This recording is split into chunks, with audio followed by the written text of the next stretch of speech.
시작하겠습니다. 하나님 아버지, 주님의 말씀을 공부할 수 있도록 모든 환경과 여건을 마련해 주셔서 감사드립니다. 지금 저희가 배우는 이 말씀을 통해서 저희 자신이 하나님 앞에 바로 서고 또 다른 사람들을 바로 설 수 있도록 또 도울 수 있도록 주님 저희들을 바르게 인도해 주시기 원합니다. 이 시간을 통해서 오직 주님께서만 영광 받으시기 원합니다. 예수님의 이름으로 기도드렸습니다. 아멘. 예, 저희가 지난 시간에 이제 이과를 들어갔습니다. 그래서 프린트물은 지난 시간과 같습니다.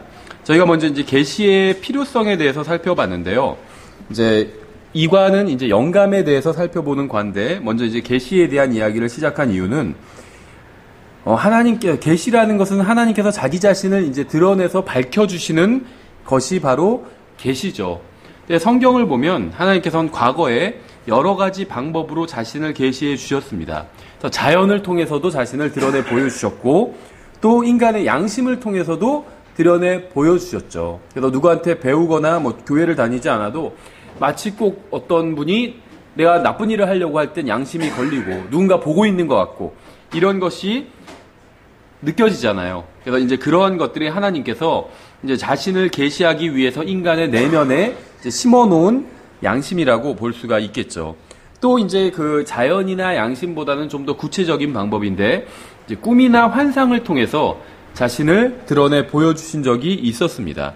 근데 이러한 것들이 대부분 주관적인 것이고, 이제 이러한 것을 경험하는 사람에 따라서 해석이 좀 달라질 여지가 이제 충분히 있는 것이었죠. 특히 이제 그러니까 자연을 통한 계시나 양심이나 아니면 꿈이나 환상을 통한 계시 모두 그걸 경험한 사람이 어떻게 해석하느냐에 따라서 좀 더 그 해석이 달라질 수 있는 소지가 충분히 많이 있었죠. 그래서 하나님께서는 결국 최종적인 계시로서 이제 성경을 주셨습니다. 성경은 기록된 그러니까 글로 문자로 기록된 형태의 계시이기 때문에 이것을 문자적으로 그대로 일관적으로 해석만 한다면 누구나 다 같은 결론에 도달할 수 있다는 거죠. 그래서 지금은 많이 이제 기독 교계가 오염됐고 또 복음이 사라진 어떻게 보면 그런 시대가 되었는데, 불과 50년, 60년 전만 해도 모든 종파에선 구원받는 방법에 대해서 다 같게 가르쳤거든요. 감리교나 성결교나 침례교나 장로교나 은사주의자들도 구원받기 위해서는 예수 그리스도를 믿어야 된다. 다 동일하게 가르쳤습니다. 근데 지금은 좀 많이 달라졌죠. 교회에 따라서, 종파에 따라서 이제 이상한 이야기들을 하기 시작했어요. 그래서 과거엔 그러니까 종파에 상관없이 모든 교회가 구원받는 방법에 대해서 똑같이 가르친 이유는 하나님께서 계시로 주신 이 성경을 구원에 있어서는 다 문자적으로 그대로 해석했기 때문입니다. 그래서 하나님께서는 이제 최종적인 계시의 형태로 성경을 주셨는데, 이 성경을 문자적으로만 해석한다면 모두 다 같은 해석을 할 수 있게 된다는 거죠. 그래서 어떤 받는 사람의 주관적인 해석이 최소화될 수 있는 방법으로서 하나님께서는 이제 기록된 형태의 계신 성경을 주셨습니다. 여기서 이렇게 하나님께서 우리에게 성경을 주셨다. 이제 우린 이렇게 제가 말씀을 드렸는데, 하나님께서 성경을 주신 방법이 바로 영감이에요. 영감. 그런데 이 영감이란 것이 다분히 좀 추상적인 것이다 보니까 정의 내리기가 좀 쉽지가 않죠. 우리가 물질 명사나 이런 것들은 쉽게 정의를 내릴 수 있는데, 사과, 집, 자동차 이런 거는 설명하기도 쉽고 정의 내리기도 쉬운데, 이 영감, 사랑, 정의 이런 것들은 쉽게 정의 내리기가 어렵죠. 추상적인 것들이기 때문에. 그래서 저도 이 영감에 대한 다른 분들의 어떤 책이나 글을 보면 설명을 막 빙빙빙빙 돌려서 하거나 이런 경우들이 너무 많더라고요. 추상적이다 보니까 이제 명확하게 좀 단순하게 설명하는 데는 어려움이 있는 거죠. 죄송합니다. 예, 그래서 저희가 이번 시간에 먼저 영감에 대해서 살펴보는데, 일단 영감이 아닌 것에 대해서 먼저 살펴보겠습니다. 저희는 이제 영감이 아니다, 이건 잘못된 영감설이다, 이렇게 잘못된 영감설에 대해서 먼저 살펴보는데, 저희가 지금 이 지적하는 이 잘못된 영감설은 지금 기독교계에서 누군가 이게 바른 영감설이라고 믿고 또 가르치고 있는 것이라고 보시면 됩니다. 그래서 성경을 문자적으로 해석하지 않는 사람들이 이제 이런 잘못된 영감설을 붙들고 있습니다. 그래서 먼저 이제 바른 개념에 대해서 살펴보기 위해서 잘못된 개념에 대해서 먼저 좀 살펴보도록 하겠습니다. 첫 번째는 자연영감설이라는 것이 있습니다. 자연영감설. 이 견해는 성경을 기록하는데 하나님의 초자연적인 도움 없이 천재적인 사람들이 성경을 기록했다는 견해예요. 그러니까 성경의 저자가 하나님이다. 이것을 믿지 않는 견해입니다. 그냥 천재적인 사람들이, 그러니까 예수님이나 예를 들면 바울이나 아니면 성경의 모세나 다윗이나 이런 성경의 기록자들이 아주 천재적인 사람들이기 때문에 이 사람들이 이제 성경을 기록했다. 하나님께서 영감을 주셔서 기록한 것이 아니라, 그러니까 하나님께서 초자연적인 방법을 통해서 성경을 기록하게 하신 것이 아니라 그냥 천재적인 사람들이 자기들 생각나는 대로 기록한 것이다. 이것이 바로 자연영감설입니다. 그래서 이러한 영감설을 주장하는 사람들은 성경과 다른 종교적 경전과의 영감에는 전혀 차이가 없다고 주장합니다. 예를 들면 불경이나 아니면 유교의 경전들이나 이런 내용들을 보면 보통 인간이 생각하는 것보다는 더 뛰어난 어떤 내용들을 가지고 있죠. 그러니까 소위 말하면 어떤 천재적인 사람들이 기록한 경전이죠. 유교의 경전들은 예를 들면 공자, 맹자, 모도자 이런 사람들이 일반적으로 똑똑한 사람들이잖아요. 그렇죠. 우리가 그 사람들이 어떤 진리를 제시하고 있지 못하다고 믿고 있긴 하지만 어쨌든 간에 일반적인 사람들보단 평범한 사람들보단 똑똑한 사람들이에요.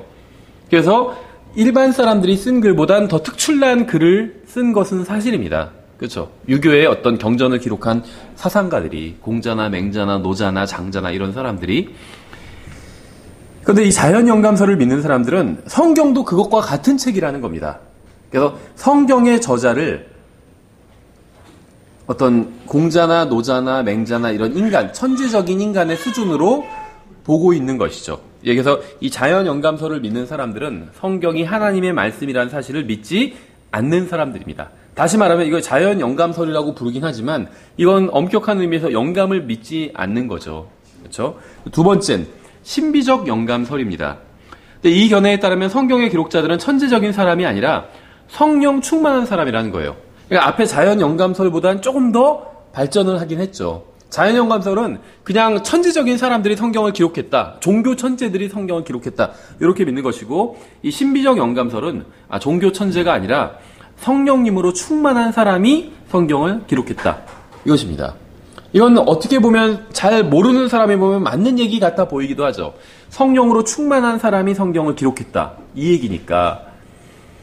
바꿔 말하면 예를 들면 사도 바울이 성경을 로마서를 기록할 때 성령으로 충만했겠죠. 그래서 성령으로 충만한 사람이 성경을 기록했다. 이런 주장인데, 이 주장의 핵심은 어쨌든 간에 성경을 기록한 것이 사람이라는 거예요. 사람. 다만 성령으로 충만한 상태에 있는 사람이 성경을 기록했다. 이런 전제에 의하면, 이런 정의에 의하면 지금도 성경을 기록할 수 있는 거예요. 누군가 성령으로 충만할 때가 있잖아요. 우리가 자주는 아니지만 여러분도 성령으로 충만할 때가 있고 저도 성령으로 충만할 때가 있죠.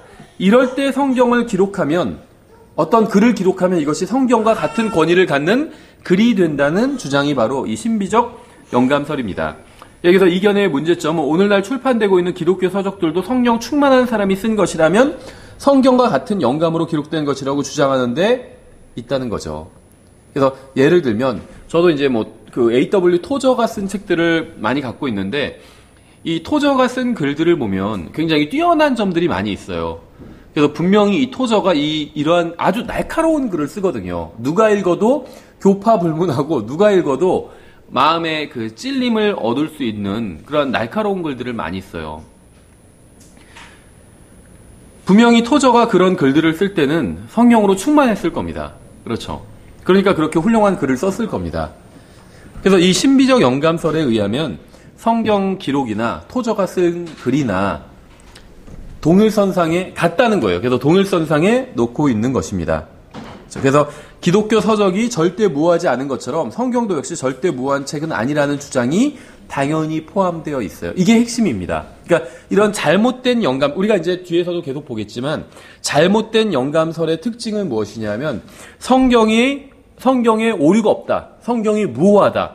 성경이 완벽하다는 사실을 인정하지 않는 데 있다는 거예요. 그러니까 자연적 영감설보다 신비적 영감설이 더 나아 보이지만 둘 다 특징은 뭐냐면 성경이 완벽하지 않다는 겁니다. 자연적 영감설은 천재적인 사람이, 종교 천재들이 성경을 기록했다는 주장이라고 말씀을 드렸잖아요. 천재들이 쓴 글이라 할지라도 오류가 있을 수 있잖아요. 그렇죠. 일반 과학이나 어떤 어느 영역에서도 천재들이 있는데 천재들이 한 일이라고 해서 오류가 없는 건 아니라는 거죠. 오류가 충분히 있을 수가 있죠. 그래서 자연영감설은 성경을 기록한 것은 종교적인 천재들이다. 어떻게 보면 좋은 얘기 같지만, 예를 들면 우리가 어떤 글을 읽고 와, 이걸 기록한 사람은 천재네요, 이렇게 얘기한다면 그 글을 칭찬하는 것 같죠. 하지만 반면에는 좋긴 하지만 오류가 있을 수 있다, 이 주장이 되는 거거든요. 신비적 영감설도 마찬가지예요. 성경을 기록한 사람은 성령 충만한 사람이다, 이런 주장이거든요. 그러니까 좋은 얘기 같지만 반대로 말하면 성령 충만한 사람도 오류가 있을 수 있잖아요. 그렇죠. 예를 들면 어떤 목사님이 설교를 하는데 성령 충만한 채로 설교하는 경우들이 있거든요. 근데 나중에 교리적으로 보면 예를 들면 말 중에 몇 마디는 오류가 있는 그런 경우들도 있다는 거죠. 그래서 성령 충만한 사람이 하는 이야기나 쓴 글도 오류가 있을 수 있습니다. 인간의 글이기 때문에. 아무리 성령 충만해도 인간은 오류가 있기 때문에. 그래서 자연적 영감설, 신비적 영감설, 다 어떤 성경을 겉으로는 아주 특별한 책이다, 좋은 책이다, 이렇게 이야기하고 있는 것 같지만 핵심은 성경에는 오류가 있다, 이런 주장을 담고 있다는 겁니다. 예, 세 번째는 부분적 영감설과 이제 단계적 영감설, 이런 것이 있어요. 약간 다른데 이제 좀 비슷한 그 부분이 있기 때문에 한데 묶어서 이제 설명을 드리면, 부분 영감설은 성경의 한 부분은 영감받았지만 다른 부분은 영감받지 못했다는 주장입니다. 이 견해에 따르면 영감받은 부분은 이제 성경에 나오는 직접적인 예언들이에요. 주로 이제 구약 성경을 예를 들면 이사야서나 뭐 다니엘서나 이렇게 예언들이 있는 부분이 있잖아요. 그런 것들은 영감받았다, 이렇게 주장합니다. 하지만 역사적인 부분이 있잖아요. 주로 이제 사무엘기 상하, 역대기 상하, 열왕기 상하, 이런 부분들, 이 역사적인 부분은 영감받지 못했다, 이런 말입니다. 다시 말하면 예언은 완벽하지만 역사적인 어떤 서술들은 틀릴 수 있다, 이런 주장입니다. 그래서 성경에 보면 모순처럼 보이는 구절들이 있거든요. 어떤 구절에선 뭐 즉위한 지 4년 만에, 4년 후에, 어떤 구절에선 40년 후에, 이런 식으로 얘기하는 구절들이 있어요. 그래서 그런 것이 바로 그런 역사적인 그런 이야기를 하는 그런 구절들은 서로 모순을 일으키고 있기 때문에 이런 부분은 영감받은 것이 아니다, 이렇게 주장한다는 거죠. 근데 사실은 뭐 4년 후에, 40년 후에 이렇게 어떤 진술이 다른 이유는 기준이 다르기 때문이에요. 어떤 사건 4년 후에 이 일이 있었다. 근데 동일한 일을 설명하면서 어떤 사건 40년 후에 이 일이 있었다. 그러니까 기준이 다르기 때문에 그 연대가 다른 거지, 그게 오류는 아니라는 거죠. 근데 이제 이 부분 영감설을 지지하는 사람들은 그런 것도 조금만 다른 표현이 나와도 그걸 오류라고 이렇게 주장을 합니다. 근데 주로 이제 역사적인 서술 부분에서 이런 다른 부분들이 있어요. 그래서 특히 족보 같은 것도 비교해 보시면 성경에 한 책이 기록된 것과 다른 책이 기록된 것이 약간 차이 나는 부분들이 있습니다. 근데 이제 그러한 것들이 다 성경적으로 설명이 가능해요. 이유가 있고. 왜냐면 차이 나는 이유는 어디까지는 계속 공통조상으로 오다가 이제 어느 부분부터는 아버지 쪽, 어머니 쪽, 예를 들면 달라지기 때문에 족보가 또 차이 나고, 대표적인 게 마태복음과 누가복음에 나온 족보죠. 다른 부분이 있잖아요. 마태복음은 이제 요셉 쪽 라인이고 누가복음은 이제 마리아 쪽 라인이잖아요. 이 족보 계열이. 그래서 다른 건데 이제 이런 것들이 다 역사적인 부분은 이제 오류가 있다, 이제 이런 주장을 하는 거죠, 이 부분 영감설은. 근데 이제 이에 비해서 단계적 영감설은 성경의 모든 부분이 영감받은 것은 아니지만 직접적인 예언은 역사적인 부분에 비해서 더 영감받았다는 견해입니다. 그러니까 이게 이제 영감에 대해서 이해하지 못하기 때문에 이제 이런 이상한 이야기를 하고 있는 거예요. 그러니까 성경이 완벽한 책은 아니지만 예언을 다루고 있는 부분이 역사적인 부분보다 훨씬 더 정확한 가능성이 있다, 훨씬 더 진리에 가깝다, 이제 이런 견해, 이런 것을 주장하는 견해라고 보시면 됩니다. 그렇죠? 그래서 오늘날 이 단계적 영감설은 부분 영감설로 대치되었습니다. 그래서 이제 주장하는 사람은 없어요. 근데 이제 부분 영감설은 오늘날도 주장하는 사람들이 있습니다. 예를 들면 이제 꼭 그게 그런 의도가 아닐 수도 있지만 그 어떤 성경들을 보면 특히 이제 신약 성경 사복음서에 예수님의 말씀 빨간색으로 표시해 놓은 성경들이 있어요. 근데 이게 저도 예전에는 생각 없이 그렇게 봤습니다. 우리나라에서 출간된 성경들이 이제 그 성서공에서 나온 그냥 아무런 설명 없는 성경 제외하고 주석 성경이나 관주 성경은 대부분 예수님의 말씀을 빨간색으로 표시한 경우가 많았거든요. 그런데 이제 이런 것들이 사실은 어떤 부분 영감설의 이론을 반영하고 있는 것이라고 보시면 돼요. 그래서 예를 들면 복음서에서 예수님이 직접 말씀하시는 부분이 있잖아요. 이건 빨간색이에요. 그래서 좀 더 중요한 것처럼. 근데 그게 아니라 복음서 기자가 서술하고 있는 부분이 있죠. 그때 예수께서 무엇을 하시더라. 막 이런 식으로 복음서 기자가 서술한 부분이 있잖아요. 이거는 빨간색이 아니라 검은색이죠. 이거는 왠지 더 등급이 낮은 것처럼. 예수님이 사람이 뭐 빵으로만 사는 것이 아니오 하면서 말씀하시는 건 빨간색으로 해놓고 요거는 좀 더 중요한 것처럼 하고 그 다음에는 설명하는 뭐 그때 예를 들면 성령님께서 비둘기의 모양으로 뭐 예수님께로 내려오셨더라. 뭐 예를 들면 이런 설명하는 구절은 그냥 검은색이라는 거죠. 그럼 이게 완전히 독자가 오해할 수 있도록 예수님의 말씀은 더 중요하고 설명하는 부분은 이건 좀 더 등급이 낮은 것 이런 식으로 생각한다는 거죠. 그래서 이 부분 영감설과 이 단계적 영감설이 서로 관계가 있어요.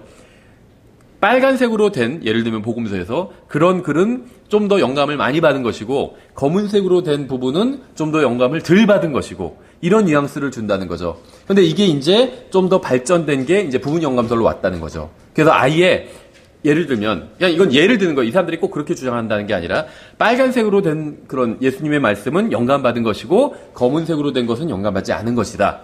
이런 식의 주장을 한다는 거죠.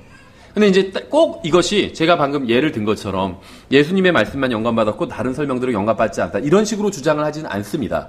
그럼 어떻게 주장하냐면, 이제 이걸 주장하는 학자들이 자기들의 기호에 맞게, 자기들이 좋아하는 구절들은 영감받았다고 주장을 해요.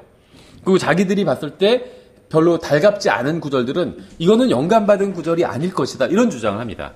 그러면서 이제 주로 사용하는 게 저희가 이제 원문평 시간에 이런 얘기를 하고 있잖아요. 그러면서 사용하는 게 바로 사본들을 들어서 사용해요. 어떤 사본엔 이런 말씀이 없기 때문에 이 구절이 없기 때문에 이 구절은 아마도 영감받은 말씀은 아닐 확률이 높다. 이런 식으로 그 구절을 거부해 버리는 거예요. 그렇죠. 여기서 이런 부분 영감설은 성경은 하나님의 말씀을 포함하고 있다는 자유주의자들의 견해와 완전히 일치하는 견해입니다.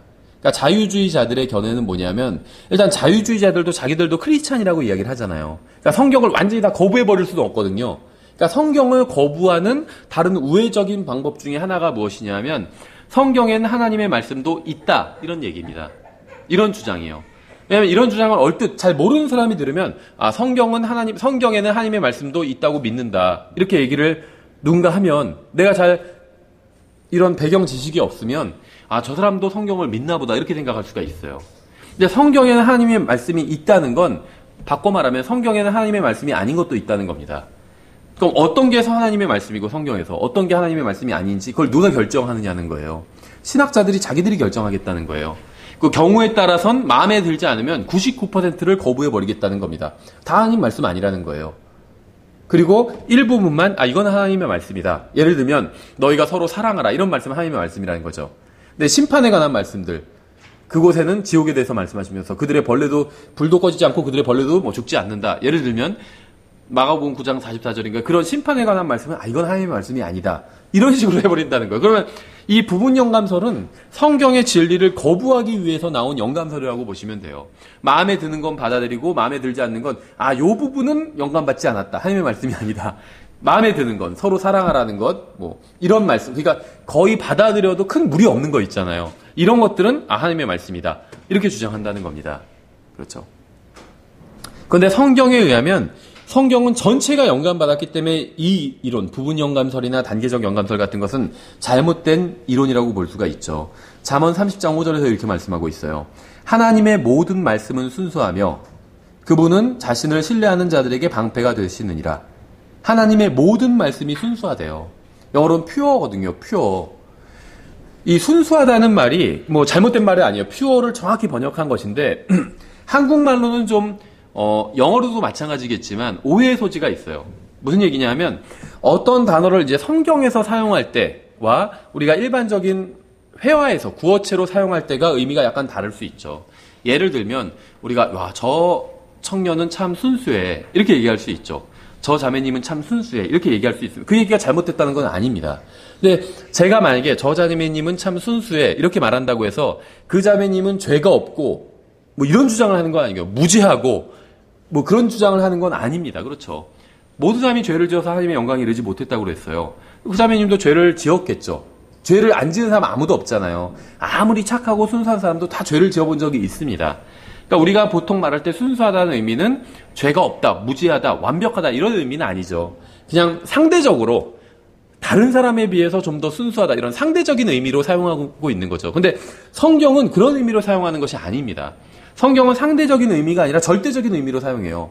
그래서 순수하다는 건 정말 퓨어하다는 거예요. 퓨어 골드 하면 그건 완전 정금이잖아요. 다른 불순물이 안 들어간 거예요. 그래서 순수하다는 건 불순물이 들어가지 않은 100%라는 겁니다. 100% 깨끗한 상태라는 거예요. 성경은 그래서 하나님의 모든 말씀이 성경에 하나님의 말씀들이 기록되어 있잖아요. 하나님의 모든 말씀이 순수하다고 말씀하고 있어요. 100% 깨끗하다는 거예요. 오류가 하나도 없다는 거예요. 예수님께서 말씀하신 빨간색으로 기록된 그 어떤 성경에 그런 말씀만 순수하고 다른 말씀은 좀 순수하지 않다. 이런 의미가 아니라 다 순수하다는 거예요. 예수님이 하신 말씀이나 복음서 기자가 예를 들면 마태가 기록하면서 예수께서 무엇을 하시더라 이렇게 설명하는 부분이나 다 똑같이 하나님의 말씀이라는 겁니다. 어느 게 더 중요하고 어느 게 덜 중요하고 이런 것이 없다는 거예요. 다 똑같이 하나님의 말씀이에요. 다 순수하다는 겁니다. 그렇죠? 마태복음 4장 4절에서 이렇게 말씀하고 있잖아요. 그분께서 응답하여 이르시되 기록된 바 사람이 빵으로만 살 것이 아니요 하나님의 입에서 나오는 말씀으로 살 것이라. 이렇게 되어 있지 않거든요. 하나님의 입에서 나오는 모든 말씀으로 살 것이라 하였느니라. 이렇게 되어 있어요. 그러니까 우리가 하나님의 말씀으로 살아야 되는데 내가 좋아하는 구절이나 보다 중요해 보이는 구절들 이런 걸로만 사는 것이 아니라 모든 말씀으로 살아야 된다는 거예요. 그래서 저는 이제 오해하지 마셔야 될 게 교리적으로는 우리가 신약 성경을 기준으로 삼습니다. 그렇죠. 그래서 우리가 교회에서 실행하는 것은 신약 성경을 기준으로 삼아요. 그래서 예를 들면 배우자를 선택할 때 에베소서, 빌립보서, 골로새서, 고린도전서 이런 것을 기준으로 배우자를 선택합니다. 그렇죠. 그런 서신에서 말씀하시는 것에 부합하는 사람을 배우자로 선택해야 돼요. 그리스도인은. 그렇죠. 사사기를 기준으로 삼지 않는다는 거죠. 사사기를 보면 성적으로 문란한 장면들이 나와요. 한 지파에서 여자가 다 없어지니까 우리는 어디서 배우자를 데리고 와야 되냐고 하니까 다른 지파에서 조언을 뭐라고 주죠? 무도회장에 가서, 지금으로 보면 나이트클럽 같은데요. 무도회장에 가서 춤추는 여자를 잡아다가 아내로 삼으라 이렇게 얘기해요. 그럼 불법이잖아요. 그거는. 생각해보세요. 남자들의 무리가 잔뜩 가가지고 한 어떤 족벌이 가가지고 무도회장에서 춤추는 여자들을 사로잡아 가버렸어요. 그러면 그건 범죄죠. 경찰이 수사해야 되고 범인 잡아서 처벌해야 되잖아요. 그런데 나머지 모든 지파들이 눈 감아주겠다는 거예요. 그게 잘못된 거지만 눈 감아주겠다는 겁니다. 자세한 배경 사사기 읽어보시면 알 수 있죠. 그러니까 사사기는 그리스도인이 아내를 선택하고 또 자매가 남편을 선택하는 그런 기준이 될 수 없다는 겁니다. 지침이 될 수 없다는 거예요. 사사기도 모두 하나님의 말씀이지만 그리스도인이 그 말씀대로 살아야 되는, 따라야 되는 그 지침은 아니라는 겁니다.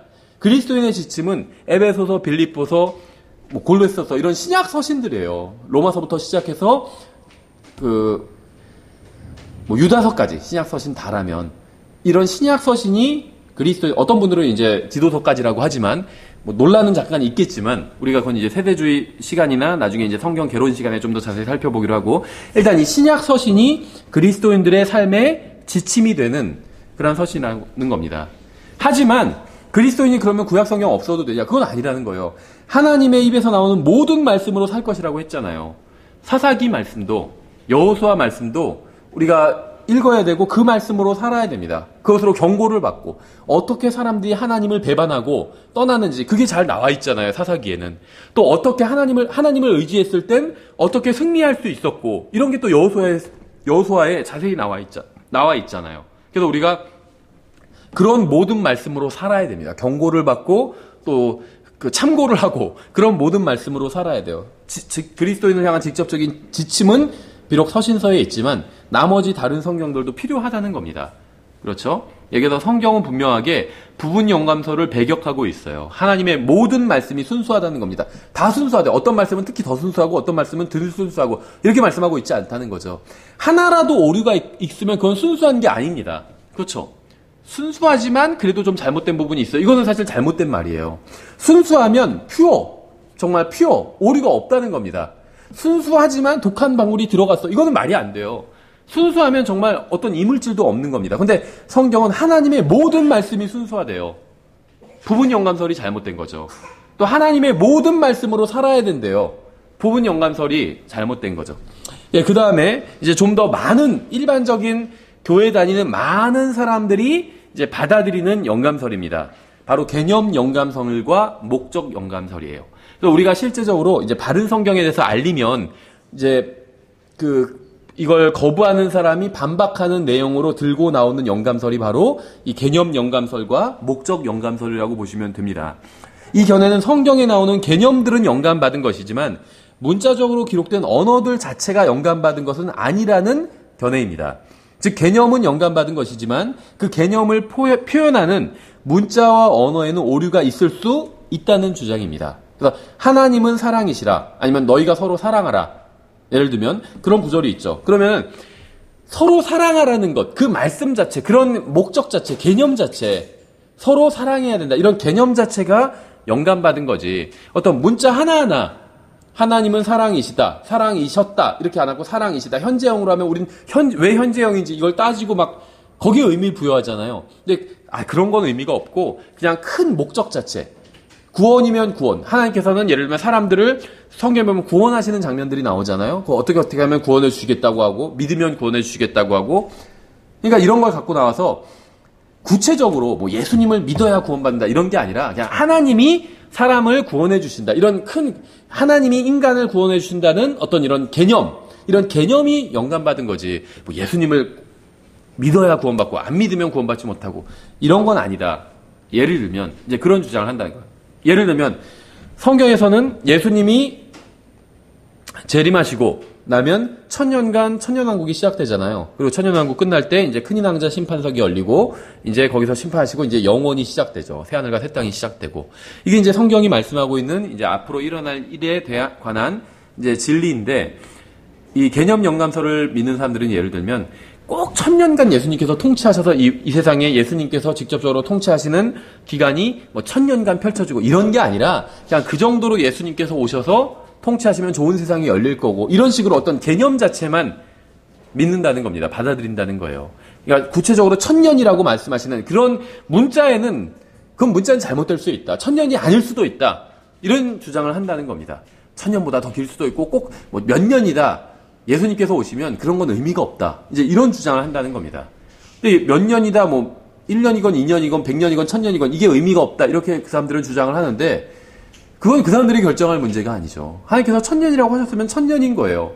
그러니까 이제 우리는 성경을 문자적으로 믿기 때문에 이런 영감설을 다 거부하는 건데, 성경을 문자적으로 믿지 않는 사람들은 당연히 개념 영감설과 목적 영감설을 믿는 사람들은 성경을 문자적으로 믿을 필요가 없겠죠.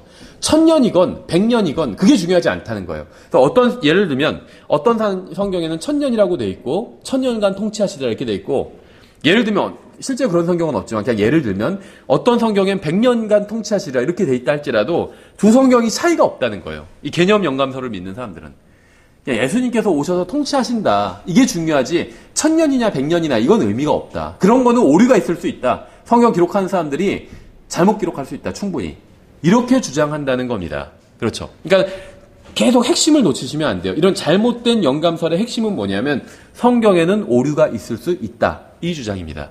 그래야 자기가 성경을 해석할 때 자기 마음에 들지 않는 부분은 배격해버릴 수가 있어요. 그렇죠. 그러니까 앞에서 신비적 영감설에 비해서는 개념 영감설이 훨씬 더 나은 영감설처럼 보입니다. 훨씬 더 성경을 많이 믿는 것 같아요. 하지만 성경에는 오류가 있을 수 있다는 가능성을 열어두고 있죠. 그래서 우리가 이런 영감설을 배격하는 것입니다. 그렇죠? 목적 영감설은 개념 영감설과 유사한 견해로 성경의 특정한 사상에 대한 목적만 영감받았다는 견해입니다. 그래서 실제로는 뭐 둘이 비슷한 영감설인데, 근데 이제 성경은 문자 하나하나가 영감받았어요. 어떤 개념, 목적 이런 것만 영감받은 것이 아니라 한 글자 한 글자가 다 영감받았다는 겁니다. 그래서 성경이 문자 하나하나까지 영감받은 것이 사실이라면 성경에는 오류가 있을 수 없죠. 그러니까 이 개념 영감설을 믿는 사람들은 한 글자 한 글자 영감받은 것이 아니기 때문에 오류가 있을 수 있다, 좀 틀릴 수도 있다, 성경이. 그래서 우리가 보십시오, 이렇게 예를 들면 성경을 보여주면서 우리가 뒤에서도 찾아보겠지만 성경에는 오류가 있을 수 없는데 개역 성경은 봐라 이렇게 오류가 있을 수 있지 않냐? 오류가 있지 않냐? 예를 들면 예수님께서는 하늘과 땅은 없어질지라도 뭐 내 말은 결코 없어지지 아니하라 이렇게 말씀하셨는데 예수님의 말씀이 없음이라고 되어 있지 않냐? 개역 성경에. 그러니까는 예수님의 말씀에 정면으로 위배되는 거 아니냐? 이렇게 우리가 주장을 하면 꼭 그게 그 얘기가 아니다. 이렇게 얘기를 하죠. 그러니까 예수님의 이 말씀 자체, 성경 자체가 없어지지 않는다는 거지 무슨 한 글자 한 글자가 다 없어지지 않는다 이런 의미가 아니다. 이런 식으로 반박한다는 거죠. 그 사람들은. 그러니까 전형적인 개념 영감서를 이제 믿고 있는 겁니다. 이게 뭐 뭔지 알고 모르고를 떠나서. 근데 성경은 한 글자 한 글자가 영감받았다고 분명하게 말씀하고 있어요. 이러한 예는 이제 여러 군데서 찾을 수가 있는데 예를 들면 요한복음 18장 36절에서 이렇게 되어 있어요. 예수님께서 이렇게 말씀하셨죠. 그러나 지금은 내 왕국이 여기에서 나지 아니하느니라 이렇게 말씀하셨습니다. 지금은이라는 이게 부사죠. 이 부사를 예수님께서 정확히 사용하심으로써 미래에는 자신의 왕국이 올 수 있다는 걸 암시하고 있는 거죠. 그렇죠. 예를 들면 누가 저한테 너 100만 원 있어? 이렇게 물어봤어요. 지금은 없어. 이렇게 얘기한다면 앞으로는 있을 수 있다는 거죠. 지금은 없지만 내일은 생겨. 이렇게 얘기할 수 있는 거죠. 그럼 지금은 없지만 내일은 갖고 있는 거예요. 근데 그냥 없어. 그냥 이렇게 얘기하면 그건 계속 없다는 얘기일 수 있죠. 모른다는 겁니다. 앞으로 어떤 일이 일어날지. 그러니까 이 지금이라는 부사가 갖는 의미가 굉장히 중요하다는 거예요. 만약에 여기서 예수님께서 지금은이란 이 부사를 말씀하지 않으셨다면, 그러니까 빌라도가 물어본 거잖아요. 이 왕국에 대해서. 그러니까 예수님께서 내 왕국이 여기서 나지 아니하느니라. 이렇게 말씀하셨다면 예수님께서 예수님의 왕국이 지상에 임하지 않게 되는 겁니다. 왜냐하면 지상에 임하는 왕국에 대해서 물어본 거거든요. 그러니까 예수님께서 네가 왕이냐 물어보니까 지금은 내 왕국이 여기에 없다 이 말씀을 하신 거예요. 지금은 없죠. 나중엔 임하게 되잖아요. 예수님의 왕국이 꼭 영적인 왕국만 있는 게 아니잖아요. 물리적인 왕국이 이 지상에 임하게 됩니다. 예수님의 왕국이. 근데 그게 지금은 아니라는 거죠. 이 부사가 굉장히 중요합니다. 단어 하나가. 그래서 이와 같이 성경의 단어 하나하나가 올바른 교리를 증명하는데 굉장히 중요한 역할을 한다는 겁니다. 그래서 이 목적 영감설, 개념 영감설은 잘못된 영감설이라는 거예요. 이 단어 하나하나가 중요하기 때문에 성경은 이렇게 그 단어 하나하나가 다 영감을 받았습니다. 시제 하나에도 영감받았어요. 심지어는. 단어가 기록되어 있어도 그 단어가 과거형이냐, 미래형이냐, 현재형이냐 여기에 따라서 의미가 완전히 달라진다는 겁니다. 마태복음 22장 31절에 나오죠. 예수님께서 아브라함의 하나님이었고 이삭의 하나님이었으며 야곱의 하나님이었느니라. I was라고 말씀하지 않으시고 현재형으로 정확하게 시제를 사용하셨죠. 나는 아브라함의 하나님이요 이삭의 하나님이요 야곱의 하나님이니라 이렇게 말씀하셨잖아요. 요한복음 8장 58절에선 아브라함이 있기 전에 내가 있느니라 이렇게 말씀하십니다. 그러니까 시제를 정확히 사용하신 거예요. 아브라함이 있기 전에 내가 있었느니라 이렇게 얘기하지 않으시고 아브라함이 있기 전에 내가 있느니라. Before Abraham was I am 뭐 이런 식일 거예요. 영어로는. 정확히 기억이 안 나는데 이게 왜 중요하냐면 아브라함이 있기 전에 내가 있었느니라 이렇게 말씀하셨다면 예수님이 창조주 하나님이 아닐 수도 있어요. 무슨 말이냐면 아브라함 전에 존재했던 그 살았던 어떤 존재들이 있었죠. 아브라함이 최초의 인간이 아니잖아요. 최초의 창조물이 아니잖아요. 아브라함 전에도 창조물들이 있었습니다. 그렇죠. 에녹은 이렇게 얘기할 수 있잖아요. 아브라함이 있기 전에 내가 있었느니라 이렇게 얘기할 수 있겠죠. 에녹 같으면. 근데 예수님께서는 그렇게 말씀 안 하시고 아브라함이 있기 전에 내가 있느니라 이렇게 말씀하셨어요. 그러니까 I was라고 말씀하지 않으시고 예수님은 아브라함 전에 계셨죠. 그러니까 I was라고 말씀하셔도 됐습니다. 근데 그렇게 말씀하지 않으시고 아브라함이 있기 전에 내가 있느니라 I am으로 현재형으로 말씀하셨어요. 그래서 유대인들이 열받은 겁니다. 왜냐하면 I was라고 하면 이건 단순히 아브라함이 있기 전에 내가 있었다. 이렇게 과거의 어떤 사실에 대해서 이야기를 하는 게 되는데 I am으로 얘기해버리면 이 현재형으로 얘기해버리면 이건 하나님의 이름이 됩니다. 모세가 그 불타는 가시덤불에서 하나님 만났을 때 물어봤잖아요. 하나님께. 가서 이스라엘 백성들을 이제 구출해 오라고 하나님께서 말씀하시니까 누가 보냈냐고 백성이 물어보면 내가 뭐라고 대답해야 됩니까? 하니까 하나님께서 I am이 보냈다고 대답해라. 그렇게 말씀하셨잖아요. I am that I am. 그래서 이렇게 말씀하신 거죠. I am이신 분이 보냈다고 그렇게 대답해라. 그래서 이 I am이란 건 하나님의 이름이에요. 근데 예수님께서는 I was라고 문법적으로 보면 아브라함이 있기 전에 내가 있느니라. 이게 문법적으로 맞잖아요. 아브라함이 있기 전에 내가 있느니라. 그러니까 내가 있었느니라. 이게 문법적으로 정문이죠. 맞는 문장이죠. 아브라함이 있기 전에 내가 있느니라. 이건 비문이에요. 문법적으로 잘못된 비문법적인 문장이잖아요. 아브라함이 있기 전에 내가 있느니라. 이건 말이 안 되는 말이에요. 아브라함이 있기 전에 내가 있었느니라. 이래야지 맞는 말이지. 과거에 대해서 얘기하고 있기 때문에 시제를 과거형으로 써야 되는데 현재형으로 그냥 써버리셨다는 거죠. 아브라함이 있기 전에 내가 있느니라. 이런 식으로. 이거는 그 I am이라는 내가 있느니라. 이게 하나님의 이름입니다. I am. 내가 있느니라. 이게 하나님의 이름이에요. 그래서 그 이름을 그대로 사용하신 겁니다. 그래서 이 성경은 단어 하나만 중요한 것이 아니라 그 단어의 시제까지도 중요하다는 겁니다. was냐, am이냐 이거 가지고 이스라엘 백성들은 예수님을 죽이냐 살리냐 이걸 논의했다는 거예요. 만약에 예수님께서 I was로만 말씀하셨어도 이스라엘 백성들이 그렇게 열받지는 않았을 거예요. 근데 떡하니 I am, 내가 있느니라로 대답을 하시니까 이건 하나님의 이름을 자기가 쓰고 있는 거잖아요. 예수님이. 그러니까 이스라엘 백성들이 열받을 수밖에 없었죠. 하나님의 모세에게 말씀하신 그 I am이신 분, 그게 바로 자기라고 얘기하시는 거예요. 예수님이. 이스라엘 백성들이 그러니까 신성 모독적이라고 생각을 했던 거죠. 이만큼 시제 하나하나도 영감을 받았다는 겁니다. 하나님께서는 성경에 1.1획도 없어지지 않으리라고 분명히 말씀하셨어요. 그래서 성경에 단 하나의 글자라도 영감 받은 겁니다. 1.1획도 다 영감 받은 거예요. 그래서 한 글자도 문장만이 아니라 시제만이 아니라 한 글자 하나도 다 영감 받은 거예요. 그래서 성경을 보면 단수와 복수의 차이도 굉장히 중요합니다. 대표적인 것이 갈라디아서 3장 16절이죠. 이제 그 약속들은 아브라함과 그의 씨에게 하신 것인데 그분께서 여럿을 가리키며 씨들에게 하지 아니하시고 하나를 가리켜 내 씨에게 하시나니 이 씨는 그리스도시니라. 이거 무슨 말이냐면 성경 자체에서도 지금 단수냐 복수냐가 갖는 의미가 굉장히 크다는 것을 진술하고 있는 거죠. 하나님께서는 씨들이라고 말씀하지 않으시고 씨라고 말씀하셨다. 지금 그 얘기를 하고 있는 거잖아요. 단수 복수. 영어로는 철자 하나죠. seeds 해서 sed에 s 하나 붙는 거. 안 붙는 거. 이게 단수 복수를 가르잖아요. 우리나라 말로는 씨들 단수 복수잖아요. 이 단수 복수 여기에도 영감이 있다는 거예요. 만약에 여기서 씨들이라고 하면 이건 예수님이 될 수 없습니다. 복수면.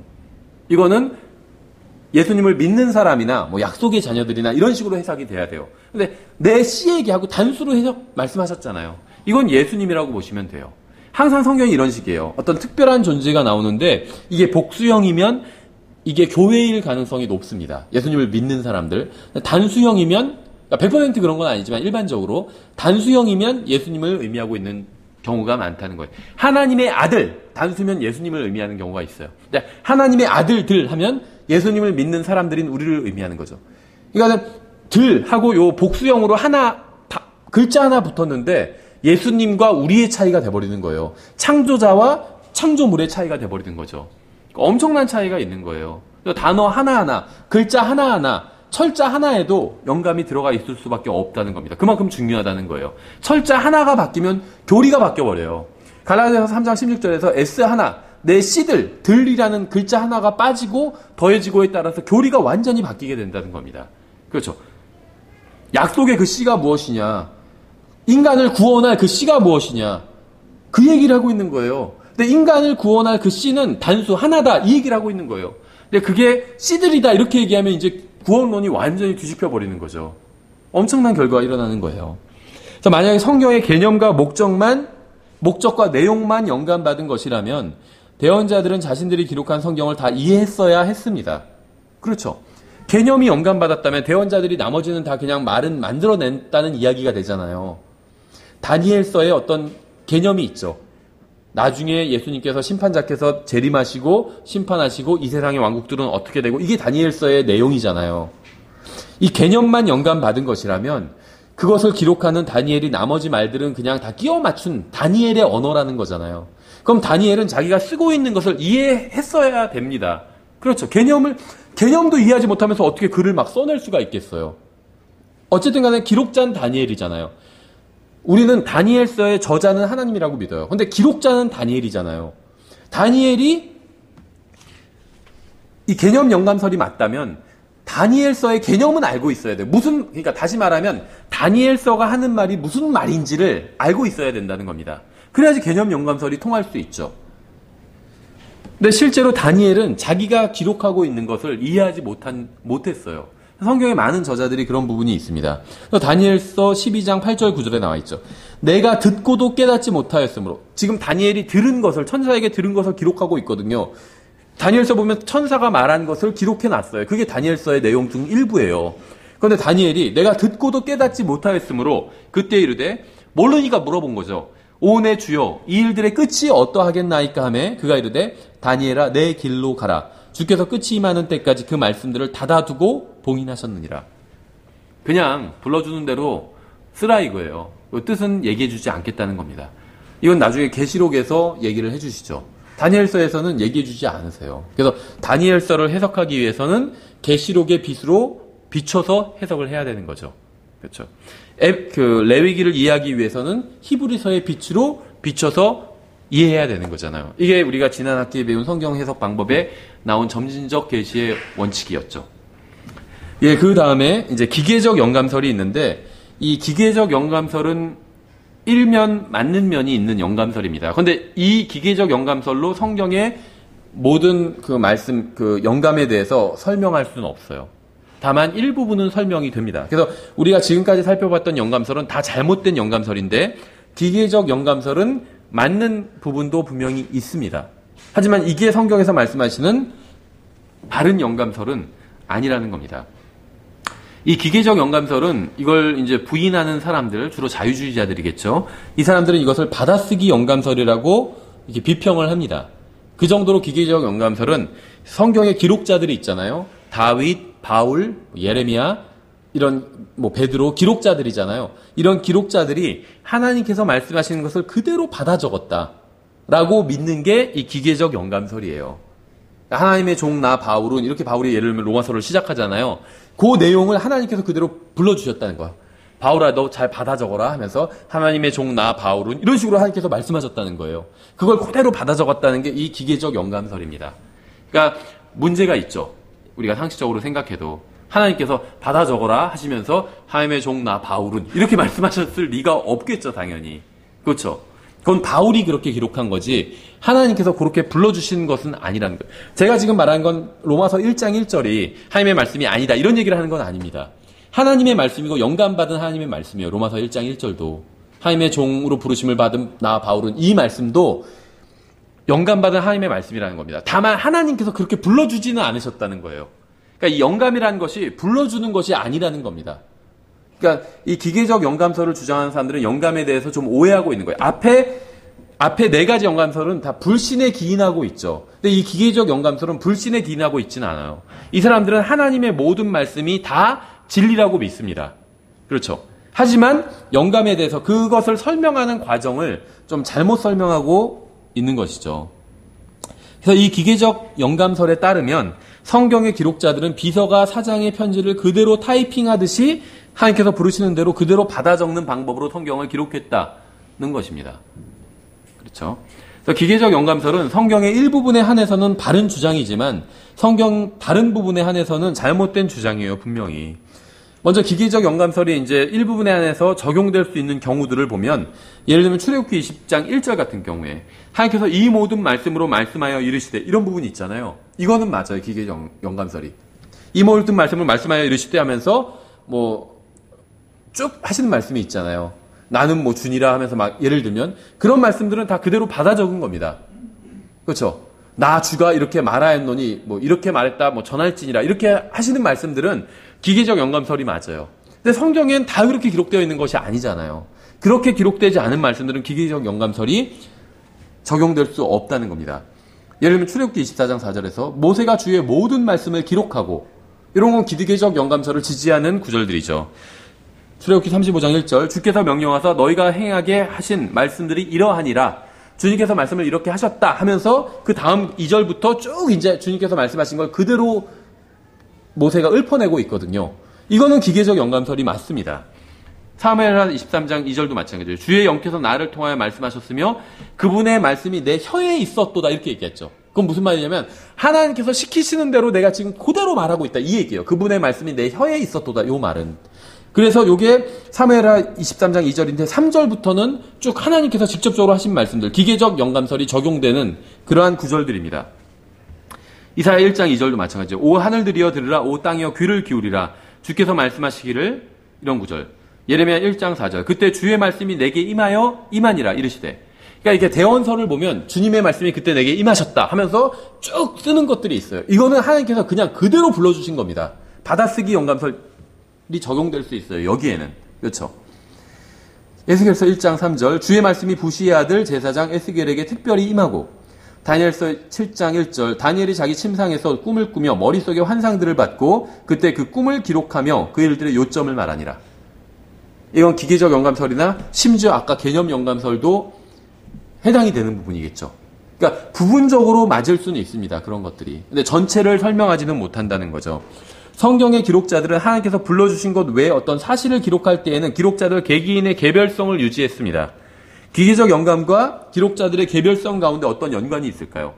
분명히 율법에는 기록자인 모세의 엄격한 특성이 있고 반대로 시편의 다윗이 기록한 부분에는 막대기, 지팡이, 목자, 양 이런 것들이 잔뜩 나오잖아요. 그러니까 다윗의 경험이 잘 드러나는 단어들이 사용되고 있다는 거예요. 모세는 왕궁에서 자랐어요. 통치자로. 그렇죠. 지배층이었어요. 그래서 어떤 법과 이런 것에 대한 지식이 있었고 그런 단어들을 또 사용할 줄 알았다는 거죠. 그래서 하나님께서 그러한 특성을 들어서 모세를 통해서 율법을 기록하게 하신 것이겠죠. 근데 다윗은 그런 사람이 아니었다는 거죠. 어떤 지팡이, 목자, 양 이런 것들이 다윗의 경험을 이루고 있었다는 겁니다. 목동이었기 때문에. 하나님께서 어떤 부분은 다윗을 사용하시고 어떤 부분은 모세를 사용하신 이유가 있다는 겁니다. 하나님께서 성경 기록자들을 받아 쓰는 도구로 사용하셨을 뿐만 아니라 기록자들의 개인적인 개별성을 확실히 사용하셔서 성경을 기록하셨고 사람들의 모든 성품들과 조건들이 드러나게 의도하심으로써 성경을 기록하게 하셨다는 겁니다. 사도 요한이 쓴 것과 마태가 쓴 것이 서로 스타일이 달라요. 왜냐하면 요한복음과 마태복음 모두 다 거기에 기록된 모든 것은 다 하나님의 말씀이지만 그 하나님의 말씀을 기록하는 방식이 기록자가 서로가 스타일이 다른 사람들이었기 때문에. 근데 하나님께서는 어떤 사랑에 대해서 강조하고 싶을 때 요한을 사용하시고 다른 것을 어떤 정확한 것에 대해서 어떤 역사적인 기록을 더 담고 싶을 때는 예를 들면 마태를 사용하시고 그렇게 하셨다는 겁니다. 왜냐하면 요한은 예수님의 사랑하는 제자였잖아요. 하나님의 사랑에 대해서 더 많은 것을 이해하고 있었거든요, 요한은. 그래서 요한복음과 요한서시대는 하나님의 사랑에 대한 이야기가 더 많고 마태는 세리였잖아요. 돈 세고 계산하는데 굉장히 정확한 사람이었거든요. 그래서 어떤 역사적 사실, 몇 년, 몇 월, 며칠에 얼마 세금을 걷었다. 이런 거 기록하는 게 그 사람 직업이었어요. 그러다 보니까 마태복음은 어떤 역사적인 사실과 그런 것들을 더 정확하게 담고 있다는 거죠. 뭐, 무슨 왕, 언제, 무슨 왕, 제위 몇 년쯤에, 무슨 조세 등록하러 가서, 이런 식으로 예를 들면 기록하게 된다는 겁니다. 요한복음엔 그런 게 없어요. 스타일이 다르다는 거죠. 하나님께서 기록자들의 의지와 인격과 개인적인 성품과 배경을 사용하셨다는 것은 분명한 사실이죠. 하나님께서는 기록자들이 모두 똑같은 사람이 되도록 강압하지 않으셨습니다. 그러나 이것이 인간적인 오류의 가능성을 용납하는 것은 절대 아니고 하나님께서 그들의 어휘 선택과 생각을 인도하셨다는 겁니다. 불러주신 것은 아니지만 내가 지금 성경을 기록하게 하나님께서 역사하실 때 내가 어떤 어휘를 선택해야 되는지 그런 내 마음과 생각을 인도해 주셨다는 거예요. 바울이 로마서를 기록할 때 바울의 마음과 생각을 인도해 주셨다는 겁니다. 이게 이제 영감이에요. 그래서 기록자들이 그들의 개별성에 따라서 단어들을 선택하게 하시는 데 있어서 성령님의 감독이 있었고 성령님께서 하나님의 뜻과 일치하지 않는 모든 것을 통제하심으로써 모든 진리가 잘 보존되도록 성경이 기록되었다는 겁니다. 다시 말하면 사람마다 경험이 다르잖아요. 다윗이 알고 있던 것과 모세가 아는 것은 서로 달랐거든요. 또 어떤 법에 대해서 하실 때 모세가 아예 모르는 것을 기록하게 할 수는 없었다는 거죠. 그러니까 하나님께서 받아쓰기처럼 불러주지 않으셨기 때문에 모세가 모르는 것을 기록하게 하실 때는 하나님께서 불러주셨습니다. 가장 대표적인 게 뭐죠? 모세는 기본적으로 법률에 대해서는 잘 알고 있었지만 어떤 건축가는 아니었잖아요. 그런 장막을 만들고 이런 것에 대한 지식은 없었어요. 그래서 그런 것에 대해서 말씀하실 때 어떻게 말씀하셨죠? 불러주셨어요. 가는 배실로 꼬아서 무슨 길이는 몇 큐빗, 모는 높이는 몇 큐빗 하나하나 일일이 불러주셨습니다. 왜냐하면 그거는 모세의 경험을 능가하는 것이기 때문에 하나님께서 하나하나 그런 건 다 불러주셨다는 거죠. 그렇죠?